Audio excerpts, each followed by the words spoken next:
ঢাকা বিশ্ববিদ্যালয় কেন্দ্রীয় ছাত্র সংসদ ডাকসু নির্বাচনের উত্তাপ শুরু হয়ে গেছে। নির্বাচনে অংশ নিতে মনোনয়ন ফরম সংগ্রহের শেষ দিন মনোনয়ন সংগ্রহে হিড়িক পড়ে প্রার্থীদের মাঝে।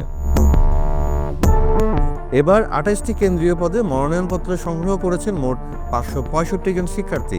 এর মধ্যে আজ শেষ দিনে মোট ৪৪২ জন শিক্ষার্থী মনোনয়নপত্র নেন।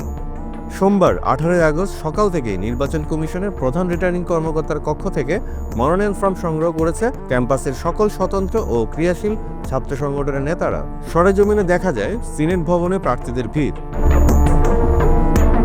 ডাকসুর প্রধান রিটার্নিং কর্মকর্তা অধ্যাপক মোহাম্মদ জসিমউদ্দিন জানান, ১২ আগস্ট থেকে ১৮ আগস্ট পর্যন্ত মনোনয়নপত্র বিতরণ করা হয়েছে। আগের নির্বাচন ছিল ২৫টি কেন্দ্রীয় পদে, তবে এবার নতুন ৩টি পদ যুক্ত হয়ে মোট ২৮টি পদ হয়েছে। হল সংসদে পদ সংখ্যা আগের মতোই থাকছে ১৩টি। চলুন এবার জেনে নেই বিভিন্ন হল থেকে মোট মনোনয়নপত্র নেওয়া শিক্ষার্থীর সংখ্যাগুলো।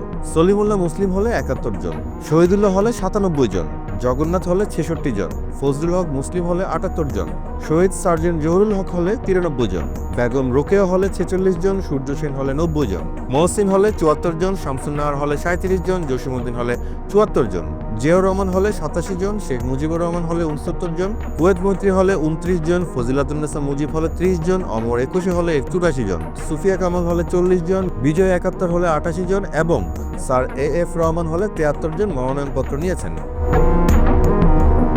আচরণবিধি ও নিয়মনীতি ভাঙার অভিযোগ বিষয়ে ডাকসুর প্রধান রিটার্নিং কর্মকর্তা অধ্যাপক মোহাম্মদ জসিমউদ্দিন জানান, মনোনয়ন বিতরণ চলাকালীন কোনো আচরণবিধি লঙ্ঘনের খবর পাওয়া যায়নি। প্রার্থীরা নির্দিষ্ট নিয়ম মেনে একসঙ্গে ৫ জন করে বা একা এসে মনোনয়নপত্র নিয়েছেন। লবিতে হঠাৎ কোনো মিছিল দেখা গেল তা সঙ্গে সঙ্গে নিষিদ্ধ করা হয়েছে এবং শিক্ষার্থীরা তা মেনেও নিয়েছেন। নির্বাচন সংশ্লিষ্টরা জানিয়েছে, মনোনয়ন প্রক্রিয়া শেষ হওয়ার পর যাচাই বাছাই শেষে ২১ আগস্ট বেলা ১টায় চূড়ান্ত প্রার্থী তালিকা প্রকাশ করা হবে। ইতোমধ্যে ডাকসু ও হল সংসদ নির্বাচনের জন্য চূড়ান্ত ভোটার তালিকা প্রকাশিত হয়েছে। এতে মোট ভোটার সংখ্যা ৩৯,৭৭৫ জন, যার মধ্যে ছাত্র ভোটার ২০,৮৭১ জন এবং ছাত্রী ভোটার ১৮,৯০২ জন।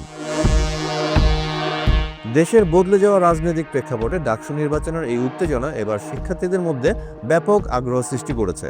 মনোনয়নপ্রাপ্তদের তালিকা প্রকাশের পর আসন্ন নির্বাচনে কে কাকে হারাবে এটাই এখন সবচেয়ে বড় প্রশ্ন, যার উত্তর মিলবে নির্বাচনের পরে। আর তার আগ পর্যন্ত ঢাকা বিশ্ববিদ্যালয় অপেক্ষা করছে নতুন ডাকসু নেতৃত্বের জন্য।